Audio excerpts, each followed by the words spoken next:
বিপুল পরিমাণ ফেন্সিডিল ও গাঁজা সহ 3 বাংলাদেশি যুবককে গ্রেপ্তার করল মুর্শিদাবাদ পুলিশ জেলার অন্তর্গত জলঙ্গি থানার পুলিশ। গোপন সূত্রে খবর পেয়ে জলঙ্গি থানার পুলিশ রাত 10:30টা নাগাদ সীমান্তবর্তী সরকারপাড়া এলাকায় বিশেষ অভিযান চালায়। সেই সময় 3 বাংলাদেশি যুবককে তল্লাশি চালিয়ে তাদের কাছ থেকে প্লাস্টিকের বস্তায় মোট 297 বোতল ফেন্সিডিল এবং 8 কেজি 224 গ্রাম গাঁজা উদ্ধার হয়। তারপরে 3 যুবককে গ্রেপ্তার করে পুলিশ। ধৃত 3 বাংলাদেশি যুবকের নাম ফিরদৌস মণ্ডল, সাদ্দাম বিশ্বাস এবং দীপু বিশ্বাস। এদের সকলের বাড়ি বাংলাদেশের কুষ্টিয়া জেলার দৌলতপুর থানার অন্তর্গত সীমান্তবর্তী চরপাড়া এলাকায়।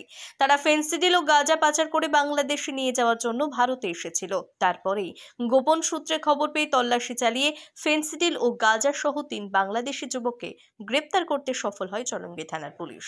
এই গাঁজা পাচারের সঙ্গে আর কারা কারা জড়িত আছে তার তদন্ত শুরু হয়েছে। পাশাপাশি ধৃতদের পুলিশি 7 দিনের হেফাজতের আবেদন জানিয়ে জেলা আদালতে পাঠানো হয়েছে।